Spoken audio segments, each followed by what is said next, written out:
steel. So if you can imagine what's in this furnace over here, it's like this big ceramic crucible. It's like a large salad bowl, and it holds about 200 pounds of molten glass. You can see that acts a lot like honey right now. Because right now, this is hotter than lava. It's over 2,200 degrees Fahrenheit, about 1,300 Celsius. And the hotter glass is, the more it wants to move and the less control you have. And the colder it is, the more it'll want to retain its shape, but there's more of a risk of cracking. If it gets below around 800 degrees, it wants to crack. It's called thermal shock. Rapid temperature change is the main thing that breaks glass, but we'll get there. Right now, he's just shaping it up into a nice Q-tip shape, trying to prepare it for a bubble. Because if we try to blow a bubble out too soon outside the furnace, it would want to move too fast, so it would blow out really thin, so it would lose all of its structure. So we got to get nice control and like under control. Yeah. So we just suck some air in there, and caps it really quick with the thumb. That traps all the air in there, and it only has one place to go, and that's out through the glass. Okay, thanks for coming, everybody. That was fun. But the more you blow out the glass, the more air that's pumped into the glass, the thinner it gets, and the faster it'll heat up and cool down.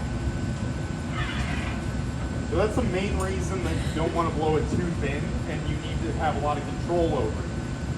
But right now he's using these steel jacks, and the blades are covered in wax.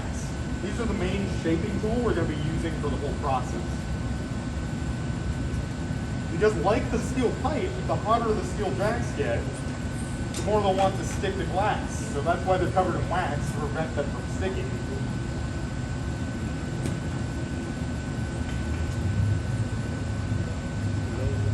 Trying to cool that down to a nice cold 1,000 degrees.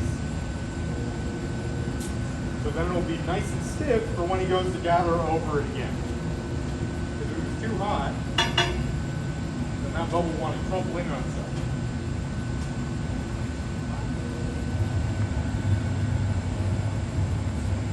Going back into that honey pot, and all that extra surface area from that bubble allows us to gather a lot more glass. So we're going to have about 3 times as much glass when it comes out.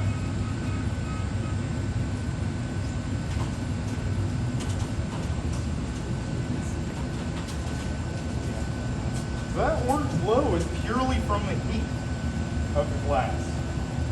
And we're going to use that external heat to roll in this stuff called frit. And frit is one of the easiest ways to get color onto your piece. So what determines the color of the frit is different metals added to glass. So it's the same kind of glass as the clear glass. It just has like either copper oxide or like gold.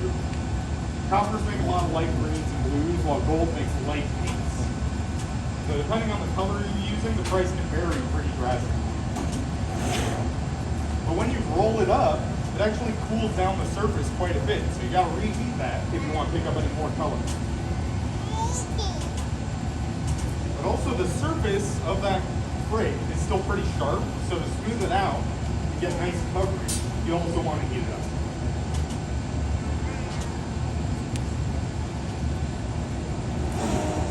We're actually going to do a different layer of another color, this light blue up here. It's kind of hard to see from down there, but you'll see it on the piece.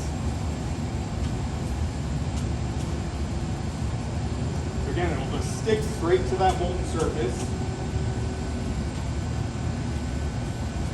You can really do that as many times as you want. But the more you do it, the darker the color is going to get. Because there are just a lot more layers, light has a hard time passing through or reflecting off. Sweet. So that's all of our color. He's just going to melt that in as best he can. Because again, we want to keep that core heat really high. Because if it gets too low, it becomes much harder to heat back up, and then it's really hard to shape. So it's about keeping momentum.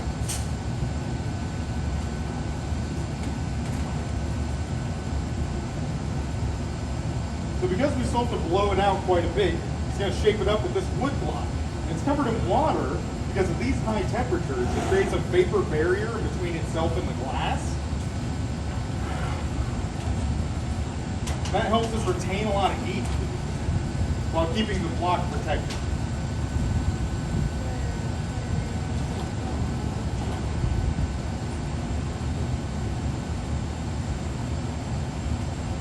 So you can see we have a nice even shape now. That's really important for blowing out more air into the vessel, because if it's uneven when you puff air into it, it's going to blow out at different thicknesses. And if one wall is too thin, then it's a risk of cracking. So you can see he's taking it over to the steel table called a marver. That's really good for temperature control, because we want to keep that tip nice and cold so it blows out a lot thicker, because that's going to turn into the base of the base.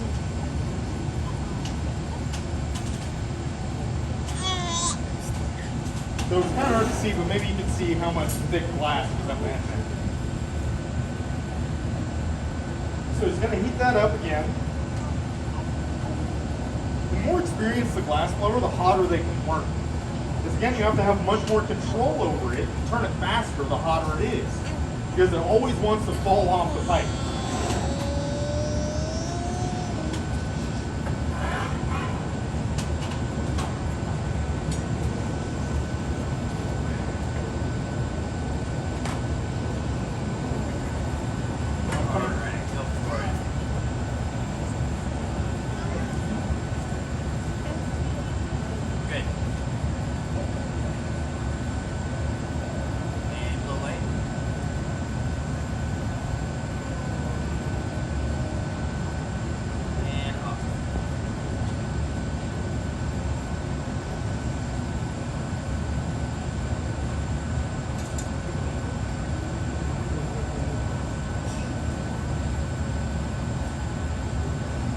So you can see him necking it in right next to the pipe there.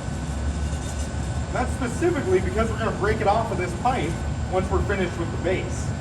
And that creates a nice seam for it to break along. If it was just flat all the way up, we want to break wherever it's coldest, wherever there's the most temperature difference. Because again, that's what causes glass to shatter. At least when we're working with it hot like this.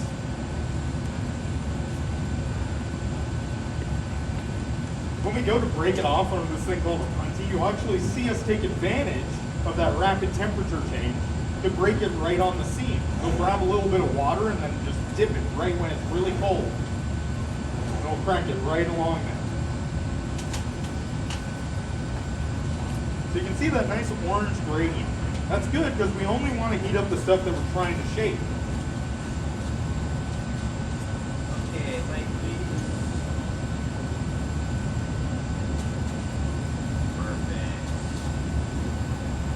Because if you heat it up the back end where it's really thin, then it'll waggle around everywhere and be really difficult to control.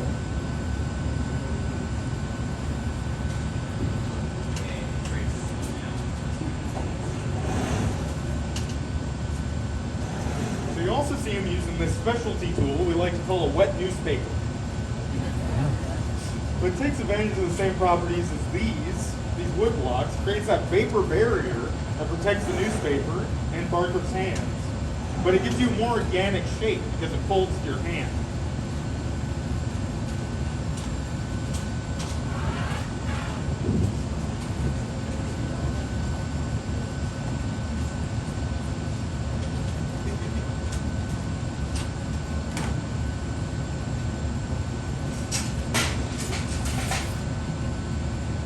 So now he's shaking that up. I'm going to prepare this solid rod called a punty. Because this is what we're going to break that base off onto in order to work on the lip.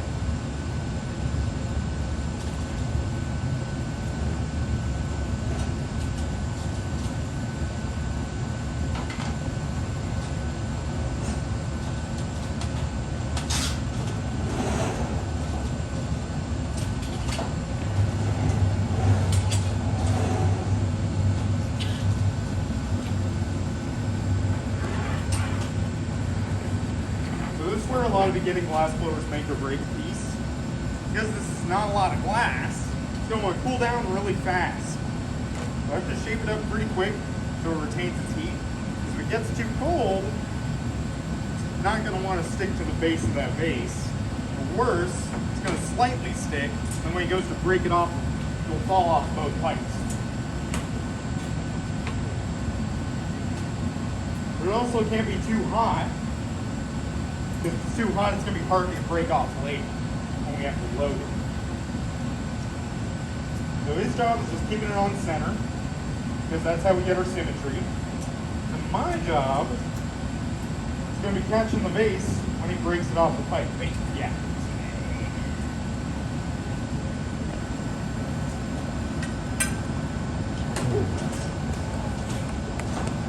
Doesn't always work like that.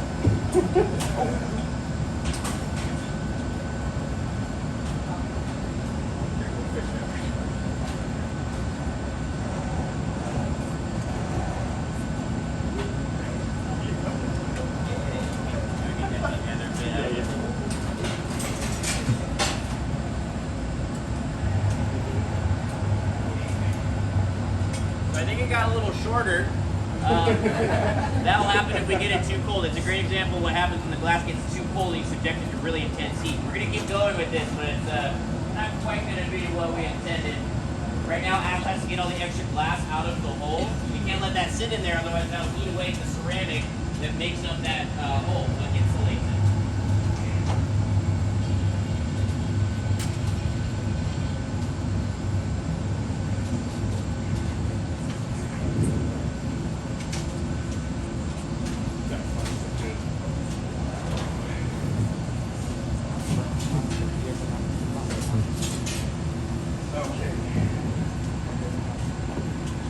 It's always about adapting to your situation.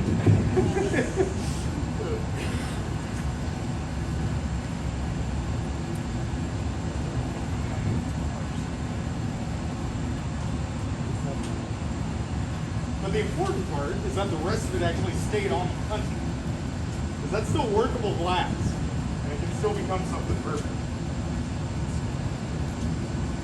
So that's what I'm talking about, the rapid temperature changes. Because we blew it out so thin, it cools down really fast. And you gotta work a little bit faster and keep it hot all the time.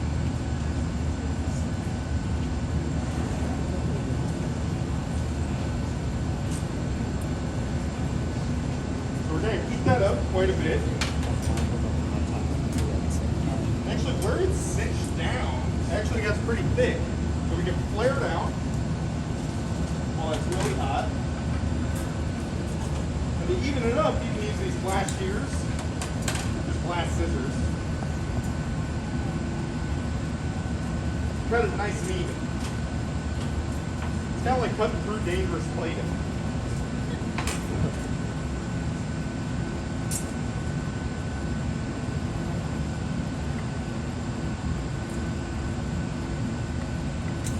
Woo! Gotcha. But see, it's just like new.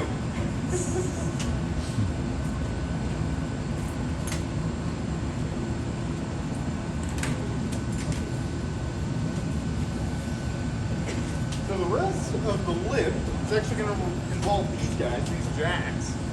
Because again, these have the wax, so they're not going to stick while he's trying to flare it out. So that's how you get this flared lip here, based on the angle that you bring your arm to when you're holding the jacks. Because it contours very well with only 2 points of contact. Creates nice smooth curves. So that's the main way you flare that out. I mean, it's much like the same process as all those Persians in the glass house up there hanging on the ceiling, except those are just flared out really wide. So you use a special technique where you heat up the whole thing, and then you just spin it out, and it flares itself out. And so, like, it's really cool. It's super fun. It's like you can make a lot of these like little floppy bowls. That's what they're called. The same way, where yeah, you just spin it out and then drape it over a whole graphite mold. That's super cool.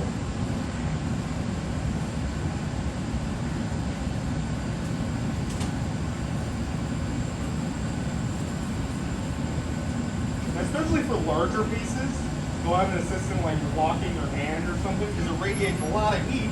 It's really easy to burn your hand. It's not as big of an issue on stuff of this scale, but it's always something to keep in mind. Okay. And that's our race.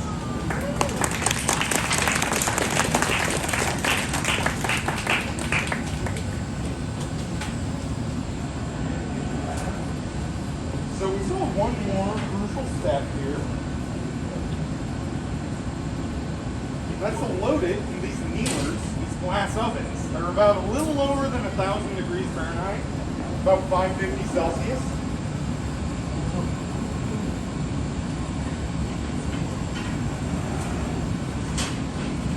But because we just left it out to the ambient air temperature, that would be too fast of a temperature change and it would still crack. So we gotta put it in those 1,000-degree ovens overnight as it slowly cools from a program.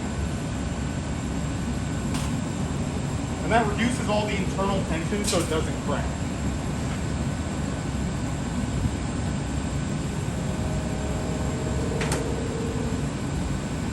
So you're just setting up that lip because that's the deepest part inside the reheating furnace. It gets the hottest. So you want to make sure it's not moving anymore. You set it on this wood. And right like that.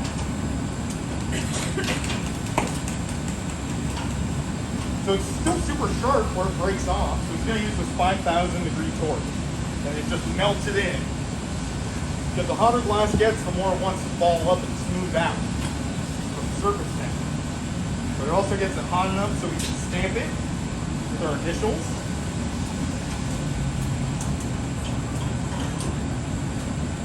And there we go.